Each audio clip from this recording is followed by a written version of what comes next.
Okay, there you go. Okay. And while we're waiting for a few more people to go on, just a brief introduction. This is, again, session number 3. The first week, we talked about the major themes of the book of Samuel. We talked about the idea of kingship, the idea of authority in Jewish life. And in our first session together, we spoke about where is kingship authorized in the Hebrew Bible. We spent some time dealing with the concept of kingship as it was revealed in the books of the 5th book of the Torah, the book of Deuteronomy, where it talked about the appointing of a king.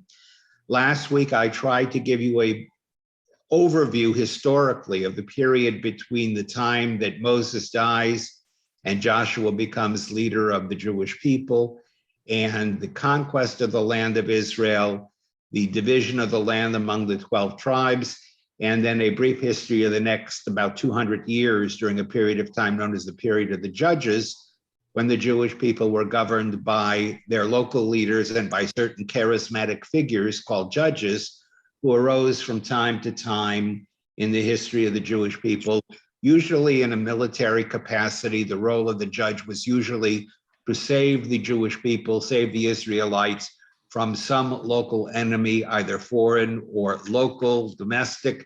A judge would arise, deliver the people, and then a period of prosperity would ensue. The end of the period of the judges comes in the lifetime of a man called Samuel. Arguably, Samuel is the most important figure between the time of Moses and the time of King David. If you had to place Samuel in a continuum of Jewish leadership, Samuel is really the first really serious national leader of the Jewish people after the time that Moses dies, and he is the most important leader of the Jewish people up until the time that David becomes king of Israel. Okay? So it is not coincidental that the books that we are studying, called 1st and 2nd Samuel's, these books are titled on the basis of the central character whose life bridges the period from the rule of the judges to the rule of the kings of Israel. Now, I sent out to everybody, and I hope everybody received a copy of 7 questions on just basically the questions were dealt mainly, except the last one, with the first chapter of the book of Samuel. The first thing I want to say about the book of Samuel is some of you say, this story sounds very familiar. Why do I know this story? And the reason that some of you who are not regular Bible students or Torah scholars, the reason that you know this book is because you come to the synagogue on Rosh Hashanah. This is the Haftorah reading for the first day of Rosh Hashanah. If you think about it, what is the reading in the Torah for the first day of Rosh Hashanah? God remembers Sarah, and he remembers Sarah by enabling her to give birth, to conceive and to give birth to a son called Isaac. And then the Haftorah, the special prophetic reading for that day, tells a similar story about another woman who longs for a child. Her name was Hannah, and she is desperate to have a child of her own. And she prays to God sincerely because she is barren, and she is remembered by God, and she gives birth to a son who will become Samuel. So those of you who know this story, who have heard this story before, probably have heard it in the synagogue as part of the Rosh Hashanah services. But the story is a beautiful story, even apart from that. Even if it weren't prominently featured on the first day of the Jewish New Year, it would be an important story because it is just that good. It is a classically good story. And what makes it a good story is it is a story of individual human beings, fathers, mothers, children. The best stories of the Torah are not the dramatic stories of whole nations and peoples. The best stories in all of the Hebrew Bible are the stories that we tell about individual families. And the beginning of the book of Samuel, which will go on to talk about the rise of a nation, the beginning of the story begins with one mother and one father. And this mother desperately wants a little boy, and she has not been successful in having this child. So let us begin. I'm going to assume that you have all done the readings, all right? That you all are familiar with the story of Samuel. So I'm not even going to really tell you too much about it, except to tell you that the story begins with a man by the name of Elkanah. Elkanah comes from the area, the tribe of Ephraim. And every year, this man called Elkanah comes with his family up to a place called Shiloh, and he makes pilgrimage there year after year to bring offerings and sacrifices. And we are told in the story that Elkanah is married to two wives. He has two wives, not one. The name of his primary wife is Hannah. The name of his second wife is Peninnah. And we know some things about Hannah and Peninnah. We know that Hannah is barren, which means she cannot have a child. She is incapable of having a child. And according to the Midrash, according to the backstory, she and Elkanah were married for 10 years without being able to produce a child. And it was only after 10 years of desperately wanting a child and failing that Hannah agrees to Elkanah marrying his second wife, who's called Peninnah. You'll remember in the Bible, the Jews are permitted to have more than one wife. You can marry more than one woman in the Bible, polygamy. And after 10 years of a childless marriage, Elkanah takes a second wife named Peninnah, who proceeds to give Elkanah sons and daughters, okay? Sons and daughters, many of them. And all during this period of time, as Peninnah is producing offspring, poor Hannah is there. She still cannot give birth to a child. And as she watches her rival wife, her companion wife, giving birth to all these children year after year, you can only imagine how badly Hannah feels. She feels like a total failure, because in biblical times, one of the main functions of a woman in a household was to bear for her husband children, ideally male children, but male and female children. And here was poor Hannah, and after many years of marriage, she had not been able to mother even one child for her husband, Elkanah. So question number one is addressed to all of you. And once again, just feel free to raise your hand, participate, jump in as much as you would like. Question number one, I'm only going to do part of it, goes like this. In what ways does Hannah remind you of the matriarchs, of the mothers of the Jewish people, Sarah, Rebecca, and Rachel? And let's just concentrate on those three women. Sarah was Abraham's wife, Rebecca was Isaac's wife, and Rachel, you'll remember, was one of the wives of Jacob.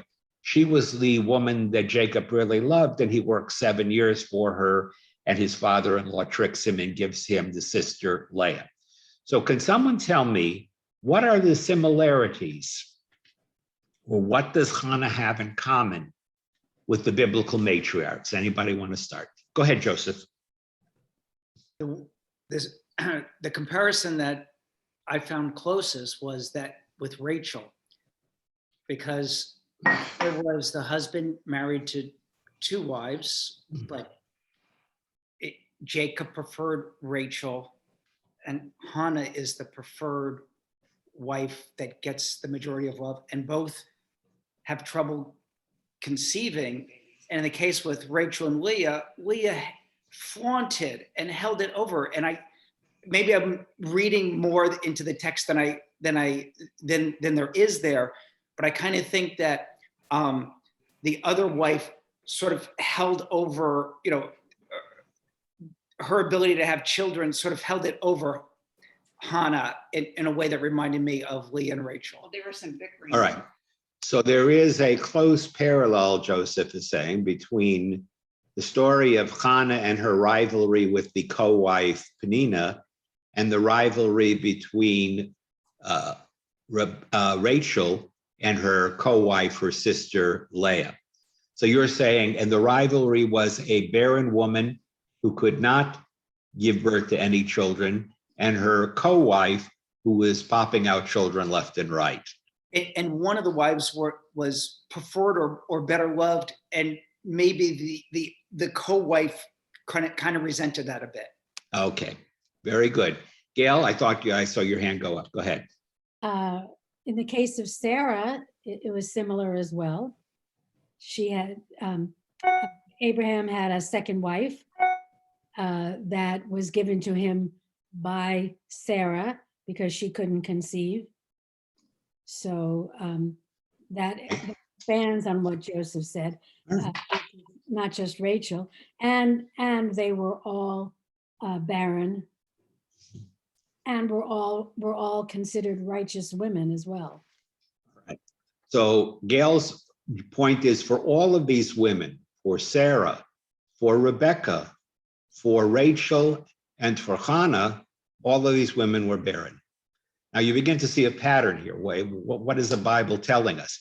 But each of these women who were destined to become mothers of crucial individuals in the chain of Jewish tradition, they all start their life out as barren.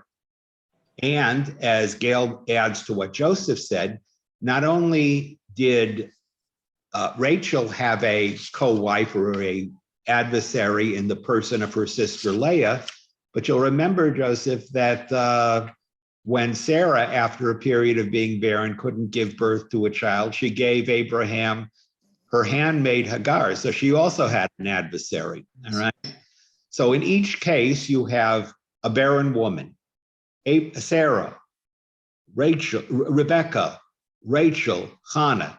Each of them desperately wants a child, cannot have a child. In the case of three of them, they are forced to have to suffer their husband marrying someone else. Abraham takes Sarah's maidservant Hagar, and she becomes his secondary wife, his Peleg, his Peleget, his assistant wife, secondary wife, not a concubine, but a sort of a concubine. In the case of Leah, she is a full wife of Jacob, and she is Hannah's sister. In the case of Hannah, she also has to deal with the second wife, who is Peninnah. The only one who doesn't have a second wife, by the way, is Isaac. Isaac never marries a second wife. Isaac only has the one wife, Rebecca, but Rebecca, when she can't have a child, she is very distressed. And remember, Rebecca says to Isaac, her husband, give me children or I will die. You know, in other words, I need a child. I want a child.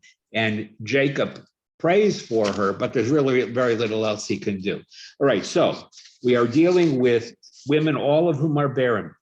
In some cases, they have rival wives who are having no trouble conceiving. Hagar has no trouble conceiving with Abraham. She produces Ishmael. Leah produces 6 sons and 1 daughter for her husband, Jacob. Peninnah has many children, at least 7 sons. She has multiple children as well. And all these other biblical women, and Hannah, like the others, is unable to give birth to a child. All right, so that is similar. Is there anything else about the stories that is similar? What is the nature of the relationship between Elkanah, Hannah's husband, and Hannah? What does Elkanah feel about Hannah, his wife, who cannot have a child? Anybody want to tell me about that? How does Elkanah feel about Hannah? Does he resent her for not being able to give him a child? In your reading of the first chapter of Samuel? Go ahead, Michael. No, I mean, he makes it out to be almost to nothing. He gives her a double portions. He favors her in almost every way. So he doesn't protect her from Peninnah, but still, I mean, everything else, she's his favorite. Elkanah seems to favor Hannah. And by the way, the fact that Hannah is mentioned first and only later Peninnah is mentioned as the second wife seems to give credence to the fact that originally Elkanah married Hannah, but that when she couldn't give birth, he took Penina. But it seems from the relationship that Elkanah does everything he can to show his love for Hannah. He says when he comes to each year to distribute gifts to his family members, he gives gifts to Penina and each of her children. But what does he give to Hannah? He gives her a double portion. And what do we know from a double portion? A double portion is what you give the firstborn son. It's usually the mark by which you distinguish that which is most important. And Elkanah indicates by his gift of a double portion, he says to Hannah, in other words, I love you. You are important to me. And Hannah is obviously upset. And Elkanah tries to make her feel better. He says, you didn't give me a child, but aren't I better to you than 10 sons? In other words, don't I love you so much that even though you don't have a child, I love you so much that I'm equivalent to you having many sons. And of course, Hannah doesn't see that because she feels she has to give a son to her husband. So Elkanah tries to show that he loves Hannah very much, okay? But it doesn't help Hannah because she still senses that she is inferior to her rival. And Michael, I don't know how Penina does it, but women have a way when they are in a household and one is the mother of a lot of children and the other is barren. Women have snide little ways of digging in, and pressing buttons. Hagar managed to drive her mistress Sarah crazy. We know that Leah drove her sister Rachel crazy. And it seems like despite the fact that Elkanah is not upset, that Elkanah loves Hannah very much, even though she's given him no children, Penina just drives it home. She is like a rival. And probably at every special event, she's got all the children at the table and she's saying, oh, look at all these wonderful kids. And whether she does it deliberately, which I suspect she might be doing, or not, it causes great grief to Hannah, who cannot have a child, okay? And it causes a kind of self-doubt in the mind of the woman as to her worth in the eyes of her husband. How could it not? Abraham loved Sarah. Sarah knew he loved her, but somehow, because she couldn't produce a son, she was lowered in his esteem. The same with all of these women. Even though they knew their husbands loved them, they felt that their inability to give their husband a child reduced their affection, alienated them in some way from the love of their husband. All right, good answer to the first part of the question. All right, now interestingly enough, not only is, oh yes, go ahead, Sue. Sue, go ahead, right ahead. Well, you make the comment about one woman digging in to the other woman, but who instigated it? It was the husband, because he treated one woman better than the other woman.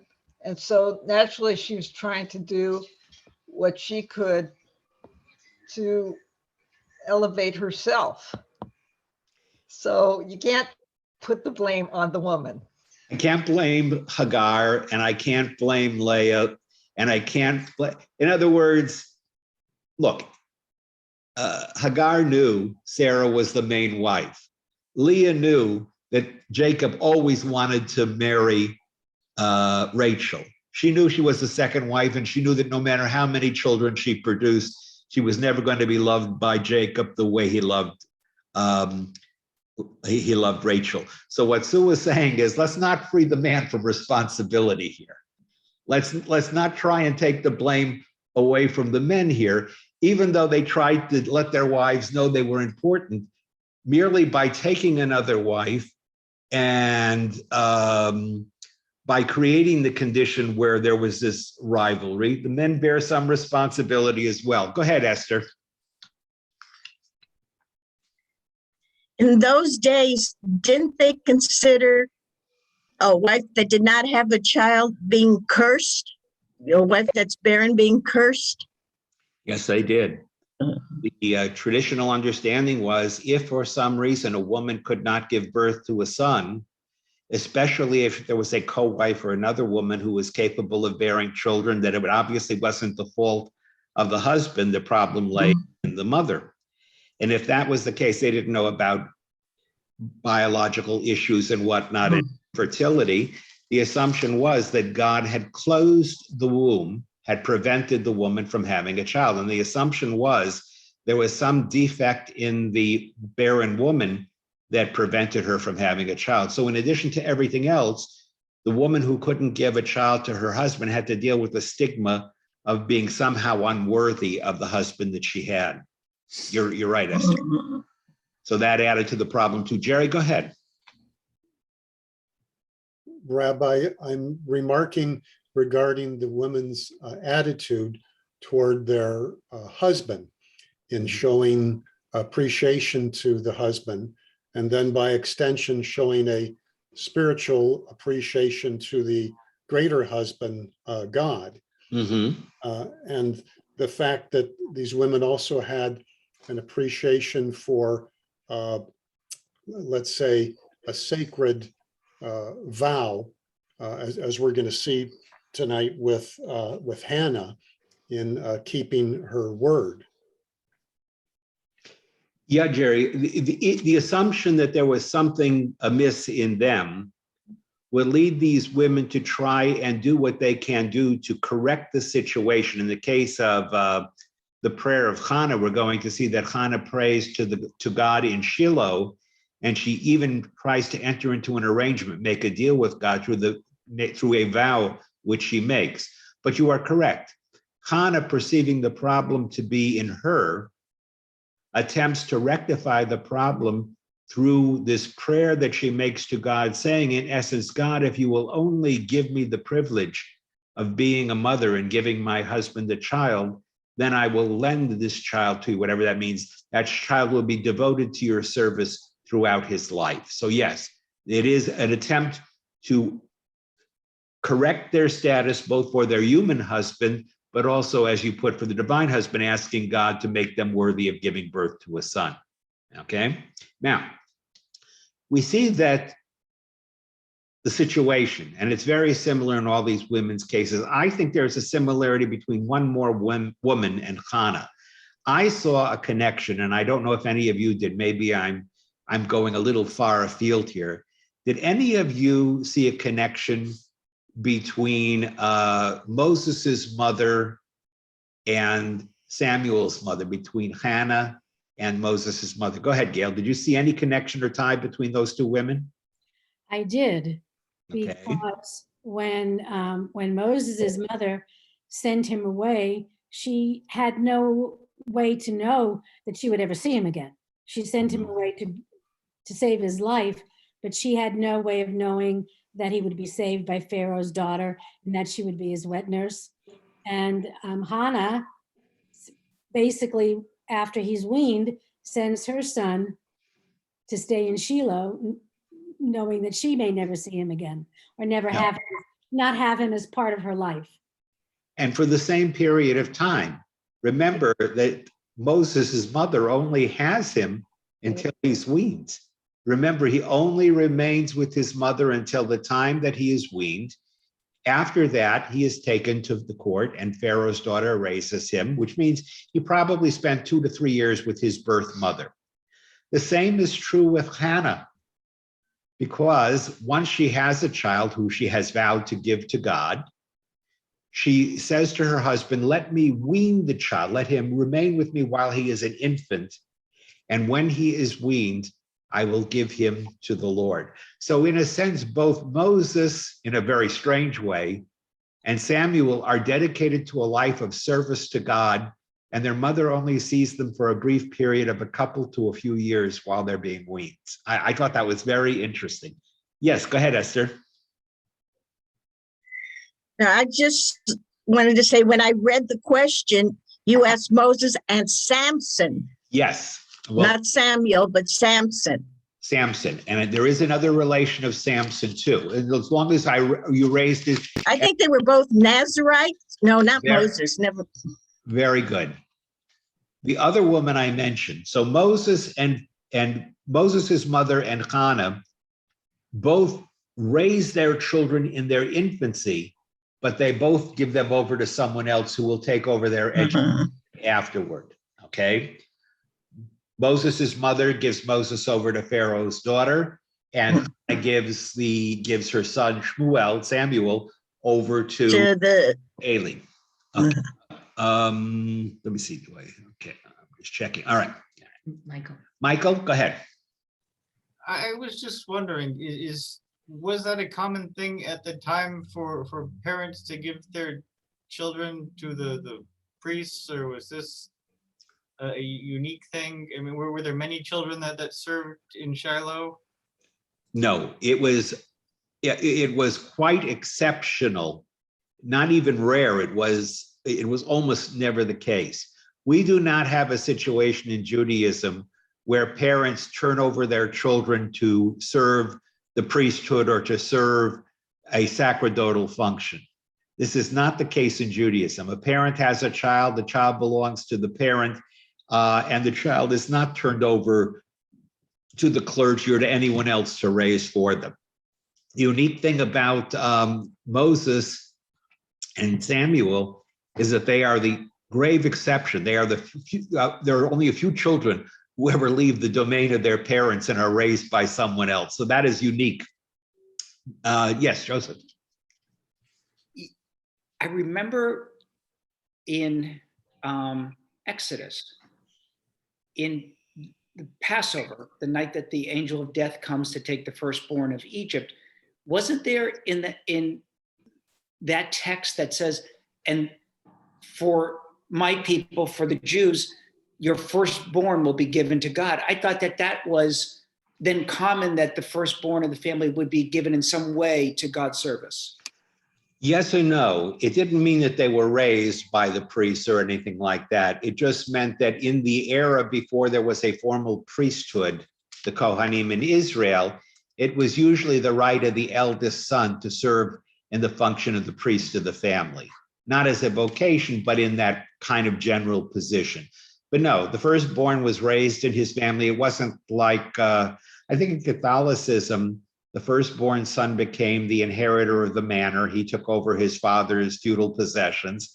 The second-born son usually went to the clergy. Isn't that the case, or something like that? There was a, and then the church provides. Yeah. Yeah, the church provides for the second. yeah, that did not occur in Judaism. In Judaism, it is the case that the firstborn in a family, before there was a priesthood, would often be seen as the one who would serve as a minister, but that didn't affect how he was raised or where he was raised. He was raised as part of his family. Now, Esther's point is an interesting one. I made a comparison between Samson too, because Samson and Samuel both share a common characteristic, which is also very, very rare. They are not only both Nazarites, they are lifelong Nazarites. Okay, so let me explain what a Nazarite is.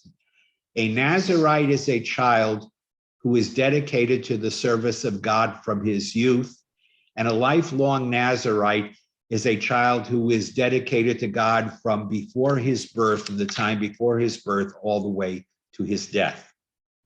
If you remember the story of Samson, Samson's mother, we don't even know her name, one day he sees an angel, and the angel announces to Samson's mother that she will give birth in a year's time to a child, and she is to drink no wine or eat no grapes, and that no razor is to pass over his head, because he is to be a Nazarite to the Lord from the womb, which means from the time he is born until the time he dies, he is dedicated to the service of God. That is very unusual. There were people who took a Nazarite vow, who vowed for a certain period of time to dedicate themselves to God, usually for a period of a week, a month, something like that. But for a person to be dedicated to the Lord forever rarely ever happened, and it could only happen in two ways. Either God told you it was going to happen, or you made a vow that it was going to happen, okay? When it came to Samson, Samson's mother was told, you are going to give birth to a son. And by the way, she was barren too. She couldn't give birth to a son. You're going to give birth to a son, but from this time forward, Do not eat any grapes. Do not drink any intoxicating beverages. Do not allow a razor, once a child is born, to cut his hair because he is a Nazirite forever. Hannah makes a vow. When she gets to Shiloh, she says to God, if you will give me this child, if you will provide me with this opportunity to give birth to a child for my husband Elkanah, then this child shall be lent, shall be given, shall be dedicated to God for all of his days. He shall be a Nazirite from birth, a Nazirite throughout his life. And that is exactly the situation. Samuel, in addition to, among other things, is also a Nazirite. So that is the connection, Esther, between Samson and Samuel. Good. All right. So you have all successfully answered question number 1. I better start moving quicker, otherwise we're going to be here for a very long time. So question number 2.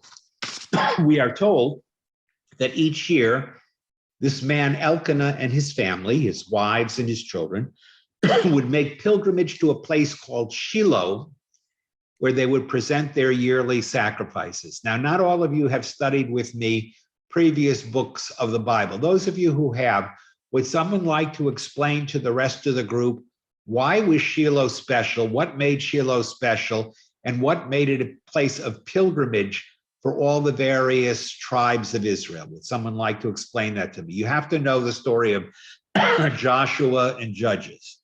Does someone want to tell me what is Shiloh, first of all, and why was it special?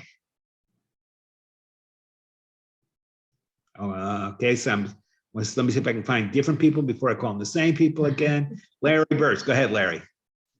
Was that where the tabernacle was? Very good, Larry.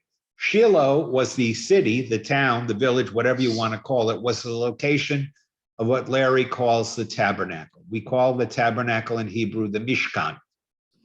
And for those of you who don't know what a Mishkan is the holy structure, the desert sanctuary that was built by the Jewish people during the second year after they left the land of Egypt. We're going to learn about that in the book of Exodus. The Mishkan was the portable sanctuary, the portable house of God, which traveled with the Jewish people throughout their 40 years of wandering in the wilderness. And eventually, when Joshua and the tribes of Israel conquered the land of Canaan and they settled the land of Israel, the Mishkan, the desert tabernacle, is placed in a permanent and a stationary location. And the location that they choose is a city called Shiloh. Okay? Shiloh was pretty centrally located among the tribes. And therefore, Shiloh becomes a city of pilgrimage for all of the Jewish people. When the Jewish people want to bring their offerings, when they want to celebrate important events or occasions, they come from their various tribal localities and they travel to the center in Shiloh. And there at the Mishkan, at the tabernacle, they bring their sacrifices and offerings, because you'll remember, we Jews can't bring our sacrifices and offerings wherever we would like. God has specified in the Torah that we can only bring our offerings to the place where God will choose to set his name. Later on, of course, that place will be Jerusalem, will be the Temple Mount. But up until the time that Jerusalem becomes the center of Jewish cultic worship, the place where the ark rested for the initial period of the Jewish settlement in the land of Israel, up to the time of the kings, that was Shiloh. And so it was to Shiloh that Elkanah and all the other individuals came to bring their sacrifices. Any questions about that? Okay, so the answer to question number 2 is they came to Shiloh because Shiloh was the ritual, the religious center of the Jewish people. That was the place where the people came to celebrate their yearly pilgrimages and their religious festivals. If they came for Passover, if they came for Sukkot, if they came for Shavuot, if they came for Rosh Hashanah, whatever the holiday was, if they were bringing their offerings, they came to Shiloh, they brought their offerings, and there in Shiloh, the priest, Eli, and the priest's sons, the other priests, would offer up the offerings of the Jewish people in Shiloh. Okay, everybody good so far? Okay, now let us go to the third question. The third question goes like this. Oh, you already answered. The third question. Very good. You're ahead. Third question was, how did Elkanah, Hannah's husband, demonstrate his special love for her? And you already indicated he did that both by giving her double portions of gifts and by trying to console her. He tries to tell her, look, Hannah, I know it's bothering you. You haven't any children, but doesn't it cheer you up to know how dear you are to me? Isn't it console you to know that I'm your husband? Isn't that better to you than 10 children? And the short answer of Hannah is no, it's not better. I'd rather have some children too, okay? All right. Hannah comes to Shiloh on one particular occasion. Now we are at question number 4. And during the course of the celebrations, while her husband is offering up the offerings and doing what he does every year, Hannah is in a desperate condition. She is in a desperate way. So she goes to the Mishkan, to the tabernacle in Shiloh, and she is outside the Mishkan, of course, outside the sacred area. And she makes a special vow to God. Okay, she makes a special vow to God. What did Hannah vow? What was the nature of Hannah's vow? And I think we've already alluded to it, but someone want to share it with us. We can go through this quickly. What did Hannah say to God? Yes, that's who is that? Is that Toby or that's Stan? Stan, go ahead. Her husband. The claim to fame. Stan, go ahead. Okay, I don't know about that. yeah. When I was reading through everything, it was absolutely wonderful that I realized that in order for her to become a good wife, she would have to find a way to have a child. So she made a pledge with God that if he would let her have a child, then that child would always serve God for his lifetime or her lifetime. Very good. For his lifetime, because even if she died, she was giving the child to serve God forever, for the child's lifetime. Now, Stan, as you might imagine, vows are very serious in Judaism. You know how serious a vow is. In the Jewish religion, you take a vow, you've got to do what you say you're going to do. As a matter of fact, on Yom Kippur, we have a special ceremony for vows that we make that we can't fulfill.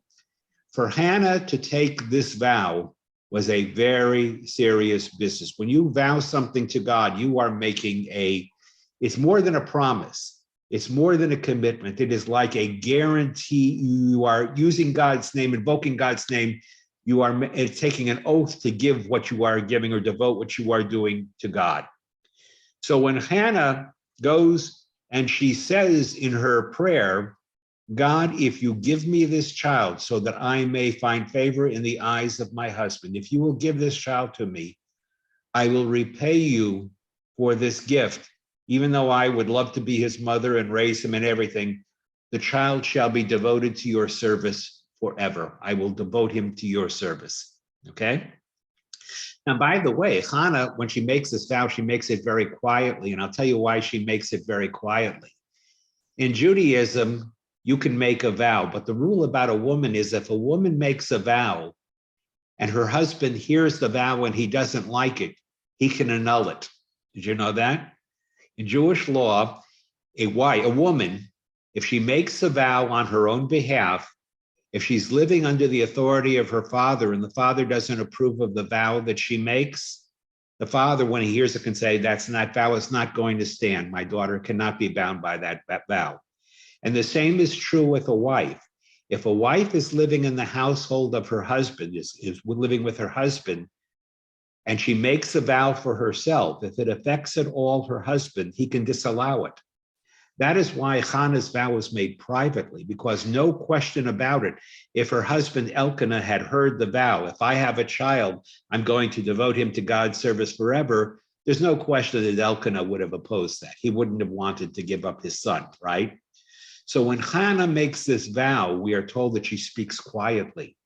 She doesn't share it. She doesn't do this clearly and in the presence of her husband, because had she done so, her husband would probably have disallowed the vow. Okay, but Hannah was so desperate that she wanted this child so badly that quietly, without anyone present, sitting by the Mishkan, she prays to God silently and she says to God, God, if you give me this child, then I swear to you, I vow to you that he will belong to you. And by the way, if a woman takes a vow and it is not annulled within a certain period of time by the husband, the vow cannot be annulled. The husband must agree to it, okay? So in a sense, Hannah is making a promise on behalf of herself and her husband Elkanah to devote this child, this son Samuel, to service of God forever, okay? Yes, go ahead, Erwin.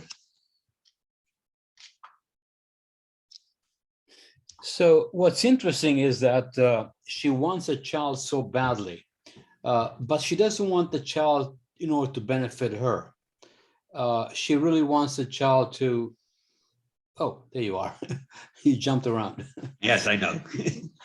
I was looking in one direction, then all of a sudden you disappeared. I'm tricky. I can move in anywhere on this screen. You watch me carefully. Right, you can levitate. So anyway, my point is that she doesn't seem to want the child for her own benefit. She wants the child for God's benefit. She wants a child so badly, but I don't really understand why it is that she wants the child quite that badly, but then she's willing so eagerly. She's so eager to give up the child. I cannot explain it completely, Erwin, because I am not a woman, but I understand from people who have read this woman's point of view, especially in that biblical age, the validation that she gets from being able to produce a child for her husband is so great, both for herself and for the fact that she produces the child for her husband, that even though, as you put it, she gets no personal advantage from it in the sense that she will never personally raise that child will always be her child, but will not be in her family like a normal member of the family. It doesn't matter. Just having produced the child, just having been able to bear a child for her husband, even if that child is raised by the priest and is given to the service of God, is in fact something that's significant for her. I don't know if that satisfies you or not. Is it? It almost seems like she wants the child just to spite Penina.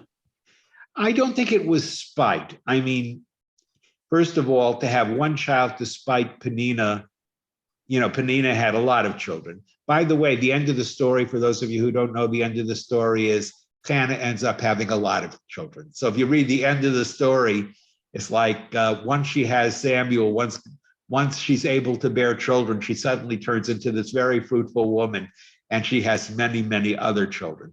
So the answer to your question, Erwin, is even though Samuel is devoted, is given over to the service of God, Hannah will be the mother of many, many other children to her husband. I don't know if it's to spite Penina so much as it is for her own sense of self-worth. I think that she just doesn't feel as if she has fulfilled her task as a wife until she has given birth to a child. I think that's more of the reason for it. Larry? Well, on the other side of the coin, you can say that what better gift can you give than giving your child to God? To make yourself not exactly feel better, but you're giving up the child to no other higher power than to give it to God. All right. Yeah, and let's point out here, giving a child to God doesn't mean sacrificing the child. Right. It means that every Service. Hannah and Elkanah went up to the sanctuary, they watched their son grow, and their son became an important figure. So it's not quite like my son, the doctor, but it's kind of like my son, dedicated servant of God. She does derive benefit. Every time Hannah and Elkanah and the family go up, they watch Samuel get to be a bigger boy. She brings him changes of clothing each time she comes up because, of course, the child grows. There is no question that Samuel knows who his mother is, even though he has a vocation serving God.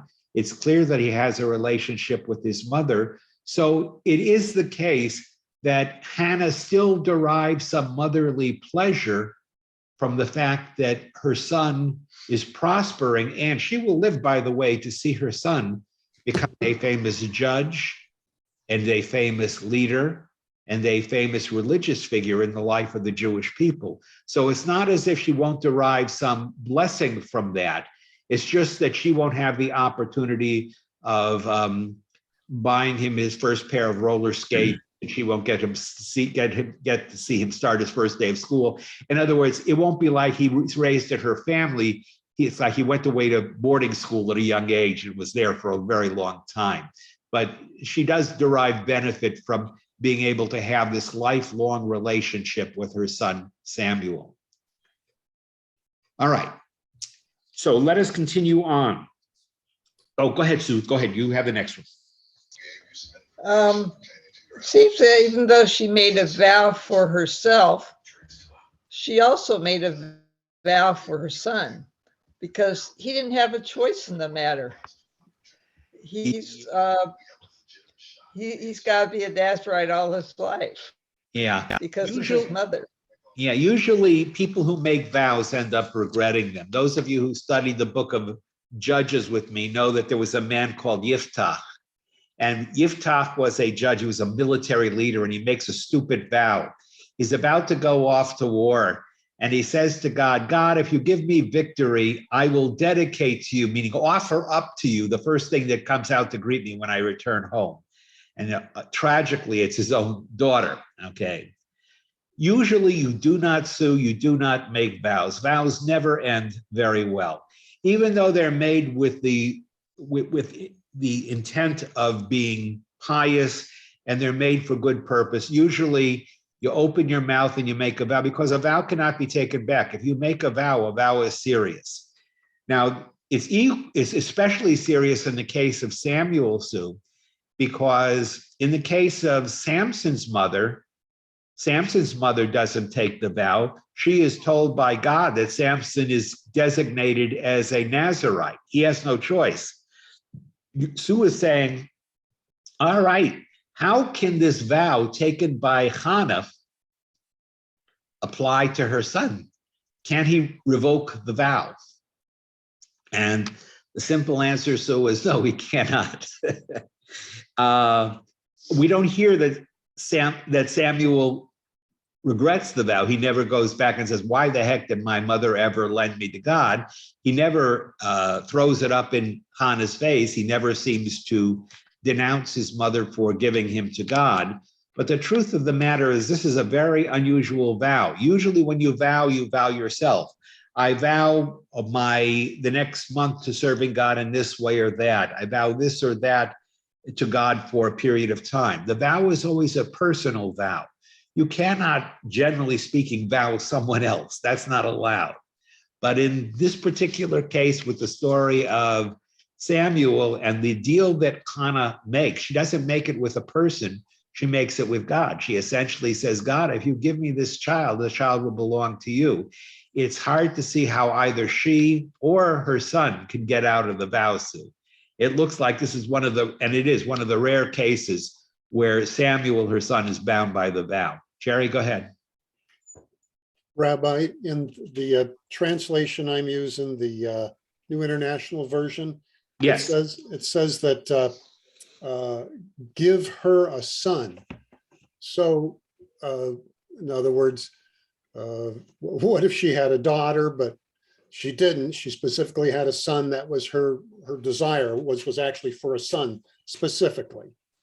Is that the interpretation I'm getting? That is the interpretation, Jerry, and the daughter could not have been dedicated to service of the Lord. Only a son, in the sense of the way in which Samuel was to serve. Only a male child, only a male could serve in service to God in the function of a priest or a priestly or a sacerdotal function. So yes, she wanted a son. Sons were important, but had she had a daughter, she would not have been able to dedicate that daughter in the same way she dedicated her son to the service of God. That's correct. All right, now we're coming to the end here. We have just two questions really left that I want to concentrate on. Question number 5 says, How does Hannah's silent prayer, when she comes to Shiloh and she comes to the tabernacle and she prays in distress for a son, we are told in the story of Samuel, we are given a description of what she does. Okay? We are told exactly how she prays and what she says. We are told this explicitly. How does the silent prayer that Hannah utters at Shiloh, how does that become set a pattern, become a paradigm for all future Jewish prayer? Our rabbis tell us that future Jewish prayer is all fashioned after the prayer of Hannah. What Hannah did is the way in which we Jews will pray ever after when it comes to the Amidah, okay? So if we look at that episode, I want you to look at that episode. I want you to find it in your first chapter of the book of Samuel. Find that chapter and find the section where it talks about Hannah coming to the Mishkan and she prays a prayer. I need someone to read that section for me. I'm not going to put anything up on the screen. I just want someone to read aloud the section where it describes Hannah's offering her prayer. Anybody want to take that on? First find it, if you find it first, and then once you find it, if someone wants to read that section, that would be great.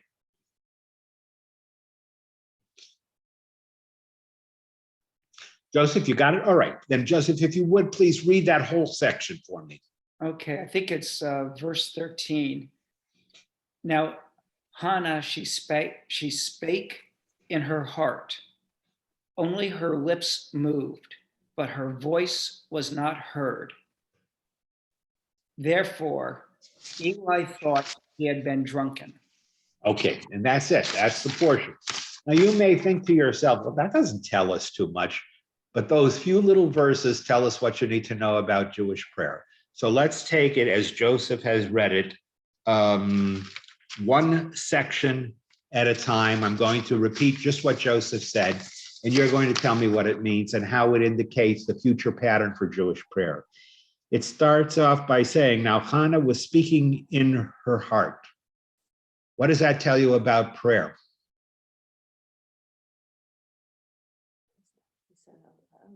Go ahead, Erwin. It has to be sincere. Very good. It has to be heartfelt.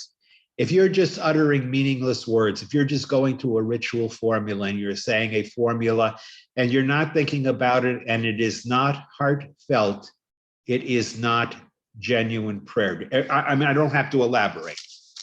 The first characteristic of Jewish prayer, it has to be heartfelt.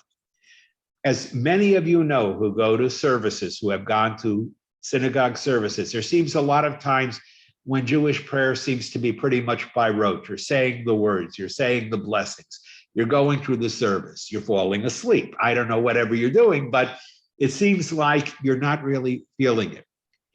To really be considered true prayer, it must be heartfelt, which means if you're just going through the words, you're just saying it, and you don't mean it, it's not sincere, it's not a real prayer. So criteria number one, for a prayer to be heard by God, it must be heartfelt, okay? A person who prays must direct not only his words, but his heart to God. Okay, now the second point that Joseph made, only her lips moved, okay? Her lips moved. What does it tell you when it says her lips moved? What do you know about prayer where your lips move? What is that different than? What is an alternative to your lips moving? Okay, Randy said it. You're just thinking in your head. Mere thought does not constitute prayer. It may constitute meditation. It does not constitute prayer.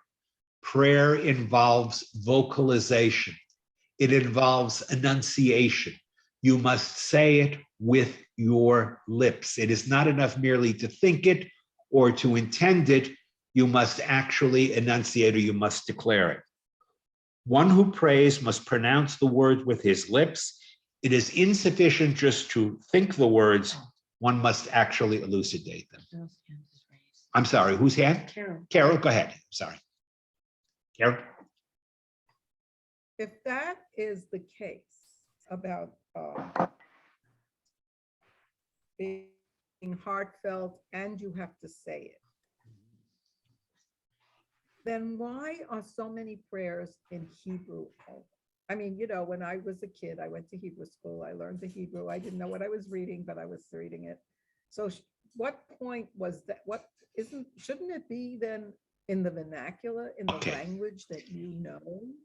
Yes, if ideally you would do it in a language that you understood, or that you at least understood the meaning of the prayer that you were saying. Let me give you an example, Carol. Let's say you do not speak Hebrew. You speak no Hebrew, but someone has taught you that the words Shema Yisrael, Hear, O Israel, the Lord our God, the Lord is one. You know what those words mean, okay? If you say those words in Hebrew, knowing what they mean, even though you don't speak Hebrew, that is sufficient, okay? Because you know what the words mean, and you are saying them with the intention of heartfelt, all right? Now, what if you say a prayer and you don't know what the prayer means at all? You have no idea what you're saying. You're just reciting a prayer. Is that a heartfelt prayer? Well, technically speaking, it's really not. Why is it not? Because if you're just reciting the words and you have no idea what it is you are saying, then how can it be heartfelt? Okay, right? So technically speaking, if you have a choice between saying a prayer in the vernacular, which you understand, or saying a prayer in the Hebrew, your choice should always be to say it in the vernacular. Okay, I'm telling you this, okay?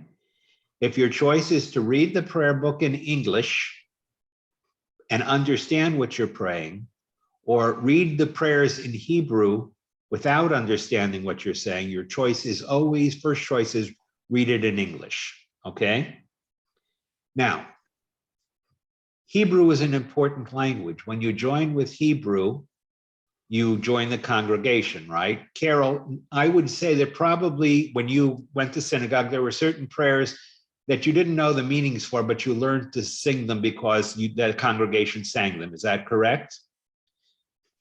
You can do that, but while you're singing the prayer with the congregation in Hebrew, you should be looking over at the English side to make sure you know what you're saying. Why? Because then you're doing two things.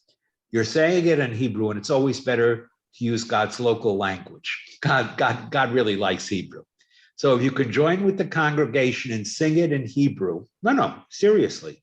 If you can join with the congregation in prayer and do it in Hebrew while following it along in English and understanding it, that's better, okay? If you don't understand the Hebrew at all, you don't know what you're saying, then say it in English. But if you can say it with the congregation, let's say you just know it, you just know the prayer, you just memorized it, and you can sing it with the congregation while you look at it in English, that's better. Why? Because you're understanding what you're saying, but you're adding a separate element. You're saying it in Hebrew, the language of the Jewish people, okay? So that's better. If you can follow the prayer in the English, know what you're saying generally. You don't have to know what each word means, but let's say you're singing the prayer and you're looking at it and you know what you're saying because you've got the English right by you. That's better because you're both understanding the prayer and you're feeling the prayer and you're saying it in Hebrew. Does that make sense to you? In other words, yes, if you have to make a choice, always choose understanding because that's the most important thing. But if you can join with the prayer and you have a general understanding of it, even if you don't know the language of what each word corresponds to, that's important too. Michael, go ahead. So now I know we're sidetracking, but it gets me to something that's always bothered me. Michael. Kaddish. It's in Aramaic. Right. Hebrew is special, English not special. Aramaic, why are we saying that giving, why didn't it become a Hebrew prayer or? All right. So So Michael is referring to something peculiar about the prayer service. Most of you know that the Hebrew prayer service, most of the service is in a language called Hebrew. But there are certain parts of the Hebrew prayer service that are in a related Semitic language. The language is called Aramaic. And Michael is saying, wait a second. I can understand why it's important to say it in Hebrew, because Hebrew is the language of the Ten Commandments. Hebrew is the language of the Bible. If you can say the Shema, the actual words that the people heard, that has significance. But what's this Aramaic thing? And the answer, Michael, to your question, really, it's a historic reason. There was a period of time when the Jews no longer spoke Hebrew. As a matter of fact, the language that the Jews spoke commonly every day was Aramaic, okay? As a matter of fact, in the time of the rabbis, many Jews did not know Hebrew as a language. It was close to Aramaic, but they didn't understand it. So when the Torah was read in the synagogue, the Torah reader would read a verse in Hebrew, and then he would pause. And then there was a translator who stood right at his side who read the same verse in Aramaic. Why did he read the verse in Aramaic? Because the people didn't understand Hebrew.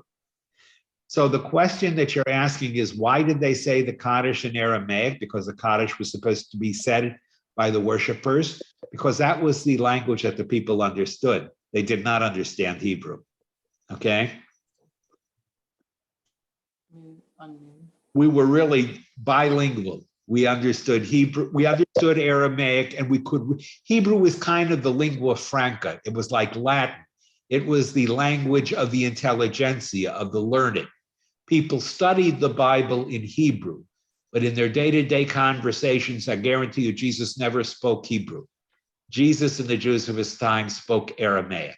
That was the language of the times. They may even have spoken a little Greek. The Greek that was spoken in biblical times was called Koine. Koine is the version of Greek that was spoken in the time of the Bible. They may have spoken a little Koine. They probably spoke very well Aramaic. They spoke a little, certainly the intelligent knew Hebrew. They could do their prayers in Hebrew, but if you were reading to them, they wouldn't understand Hebrew. They understood Aramaic. Erwin, go ahead. Can you give us an example of a word in Hebrew and Aramaic? Yeah, sure. I'll give you a whole prayer. I'll give you the Kaddish prayer. No, something that we understand. Oh, all right. In Aramaic, you want it in Aramaic? All right. Aramaic and Hebrew. All right. All right. When you come to the Passover Seder table and you're inviting everybody to sit and enjoy the Passover, you say this prayer in Aramaic. Okay? And it goes like this. Ha lachma anya di achalu avhatana be'ara de Mitzrayim. That is Aramaic. Ha lachma anya di achalu avhatana be'ara de Mitzrayim. It doesn't even sound like Hebrew. The Hebrew version of the same prayer. Hine lechem oni she'achlu avotenu be'eretz Mitzrayim. This is the bread of affliction which our ancestors ate in Egypt. Different, but it's an exact translation. Hebrew and Aramaic were related, but for a person who is not familiar with Hebrew, it sounded different enough that it could throw you. All right, so there are two. And why do we say the halach manya in Aramaic? Because people spoke Aramaic in those days. That was the invitation. There were certain portions of the service that were said in Aramaic because that was what people knew. All right. Yes, Thank Mike. you. You're welcome. Mike. Which Mike? Mike Lorraine. Okay. The same question I had some time ago when it came to the High Holiday service, and the many prayers in the High Holiday service and stories in the High Holiday service. And my confusion there was, well, some of these things I can read in Hebrew, don't understand what they're saying, but they're not really a prayer to God. And I was informed at that time, God understands all languages, so if you're praying, pray in English. And that's the way to go with it. Yes. But I'm going to now tell you something that is counterintuitive. And this is for Carol, who asked the question, and for Mike, who raised the question. you would think that services in a foreign language would not be meaningful. Okay, you would think that if you're going to do a service, it should be done in the language that people understand, right?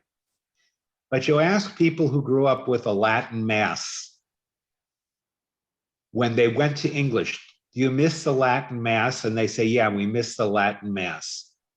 And they said, why do you miss the Latin mass? Did you speak Latin?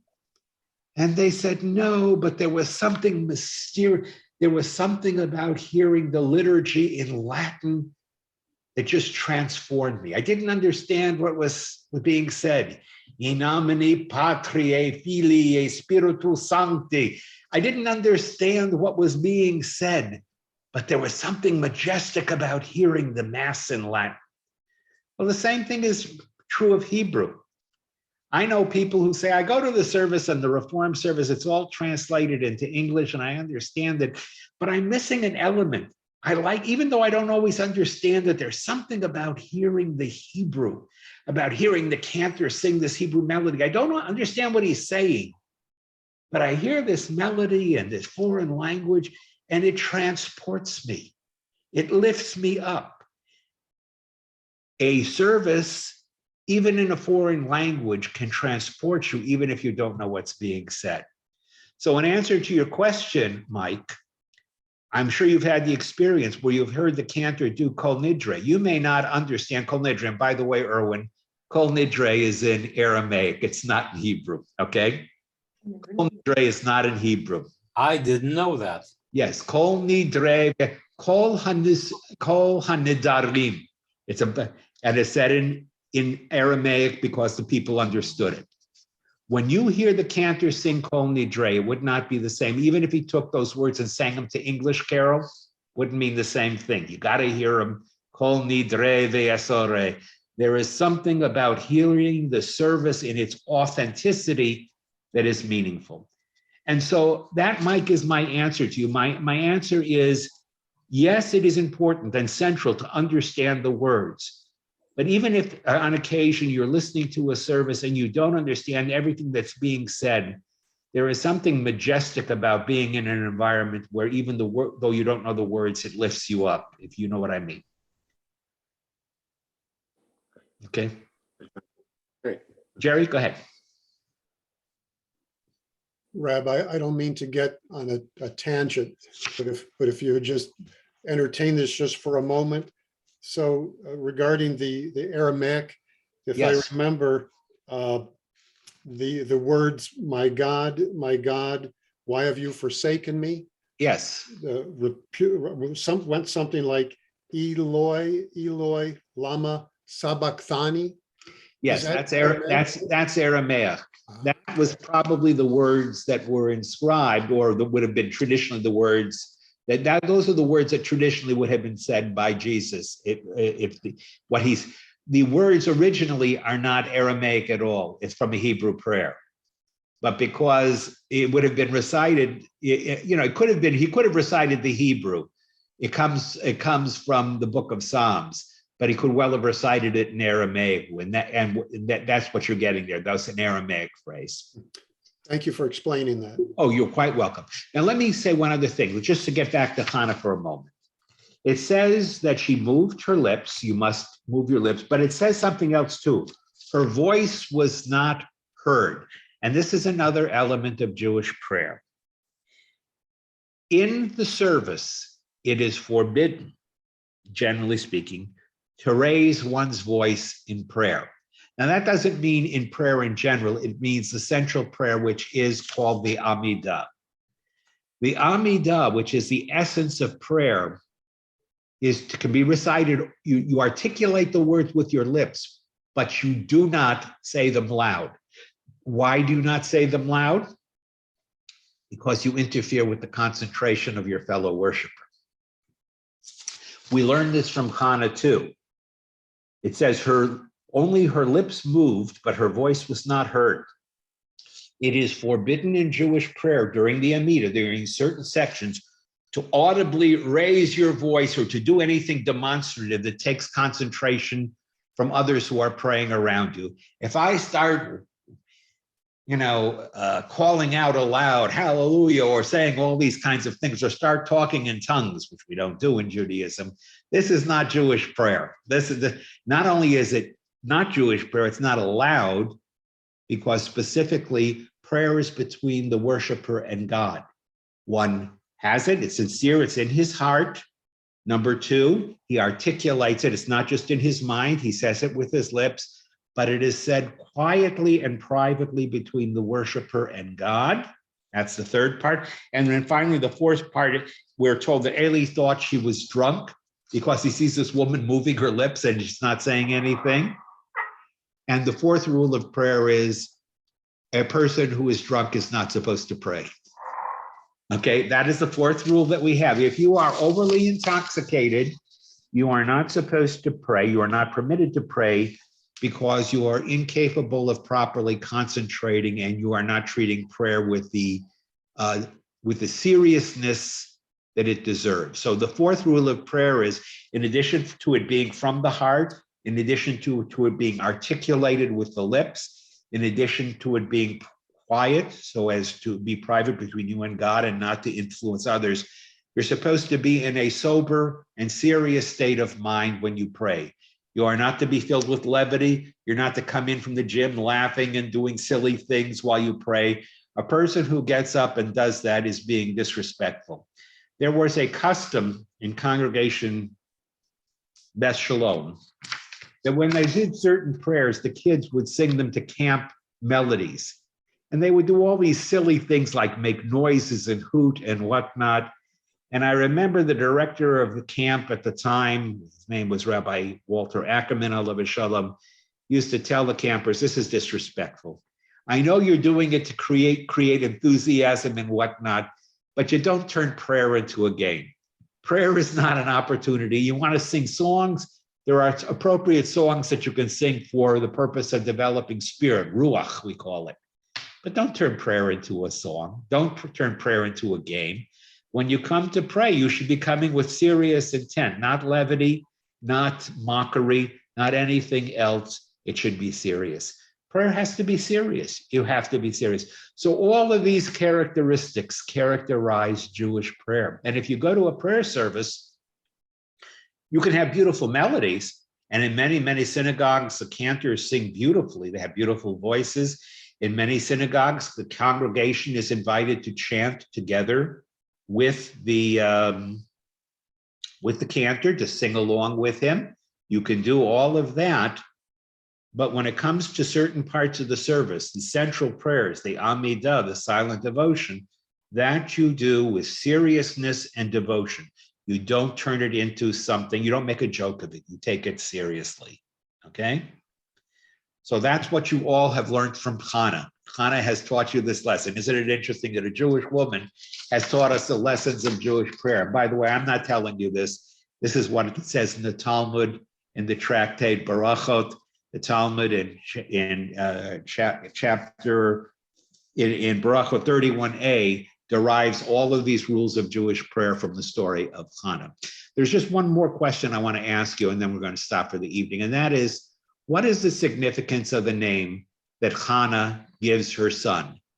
Chana calls the boy's name Shemuel. Okay, Shemuel is the child's name.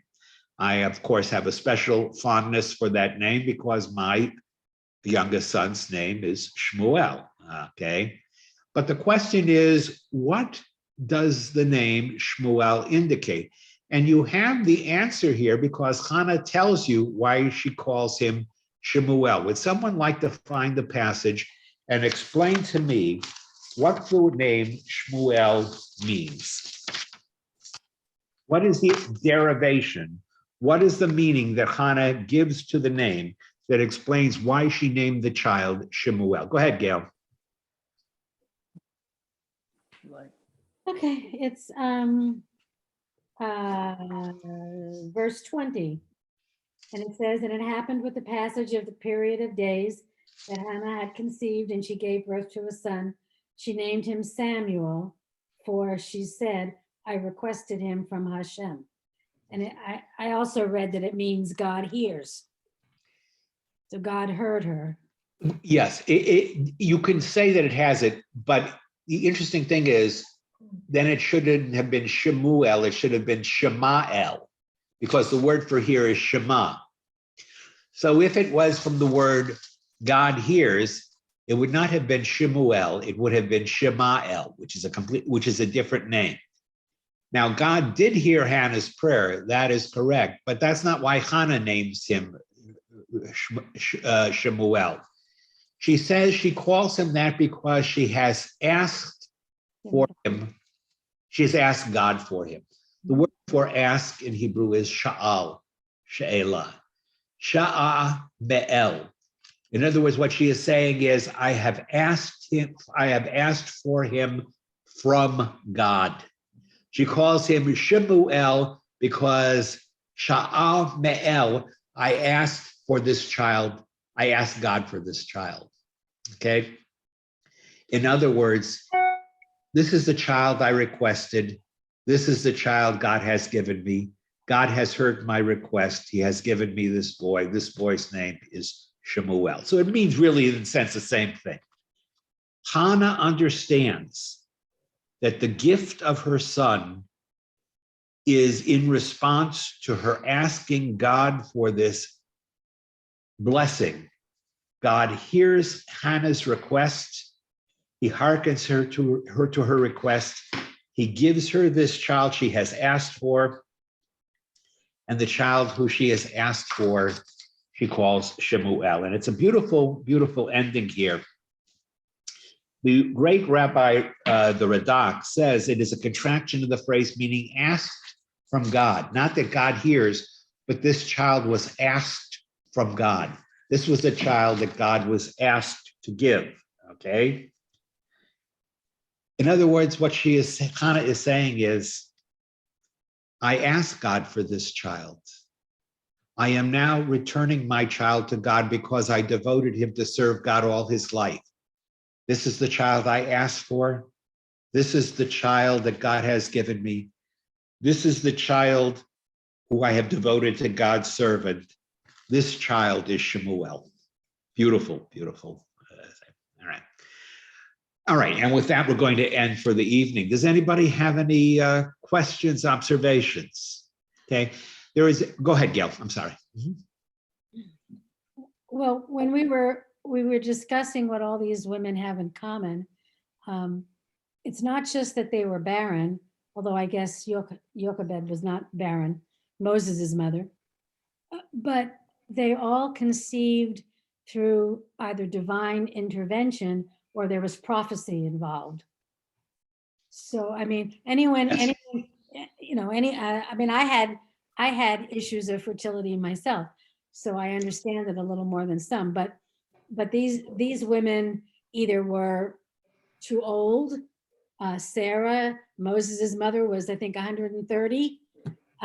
So it was all due to God's intervention. Right. This is the Bible's way of saying these extraordinarily important and central human beings in the history of the Jewish people, they were all, in a sense, miracles given to us by God. That naturally, they didn't come about naturally.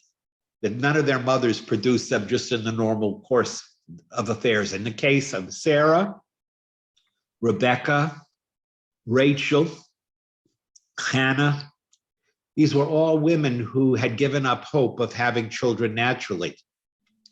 And the very fact that God intervenes to make it possible for them to conceive and to give birth to a child is an indication that this child is marked for some special destiny. It is God's stamp that says this child is intended for greatness. This child is not just a product of a natural birth. This child involves a divine element as well, because I, God, have brought him about in addition to his parents. There is a kind of a implication that the child is a miracle. All children are miracles, but this child is especially a miracle. Now, in chapter 2, there is a wonderful, wonderful poem. I would go into it, but it's a long poem and it has many different images and it involves you analyzing it. Sarah is so delighted that she has given birth that she composes one of the one of the women in the Torah who composes a poem. Deborah is another. She composes this beautiful poem to God. And the poem is considered so important that on the high holidays, not only do we read the first chapter of the book of Samuel, you read the poem as well, which is why the first day of Rosh Hashanah is so long, because it's a long Haftorah reading, but you read the poem too. And if you want to read the poem, you will see many of the themes that we have alluded to or talked about explicitly in tonight's session are alluded to in the poem that Sarah talks about. She talks about the rejected woman, the rejected person becoming the mother of many children. She talks about how God remembers those who are disgraced, those who are cast low, and in the midst of their sorrow, raises them up and lifts them up. There are many themes that you see in this beautiful prayer of Hannah that duplicate or that emphasize parts of chapter 1 for you. All right, so just for your own edification. Next week, yes, right? Yeah, if you want, you can. Next week, we are going to, let's just on the recording. We're going to talk about the nature of the men, the leaders of the time of Samuel's youth and his young adulthood. You are going to find out that the nature of the quality of moral leadership of Israel at the time was not high. And I'm talking about the children of Eli. I'm talking about people in general. You are going to see, among other reasons, why the people looked to a king, because the quality of moral leadership, unfortunately, at the time of the judges, and those of you who studied with me the time of the judges and know just how terrible a period it became and how far Israel had fallen. The period of the judges turns into a period of violence, of lawlessness, of anarchy. So next week, we are going to look in our reading at what the times Shmuel lived in, the times of Samuel. We're going to look at what life was like and why there was need for a leader like Samuel and others to represent God in an Israel that had fallen from its pristine purity. In other words, a lot of time had passed from the time of Moses and Joshua. The period of the judges, as 200 years, had seen a lowering of the quality of the Jewish people. And next week, we are going to explore that and look at how Israel had fallen, the level of leadership had fallen, and why there was a need for a person like Samuel in the world and the challenge that he came into. So that's going to be for next week. Okay, and with that, let me do two things here. Let me first, yes, okay, I want to do this.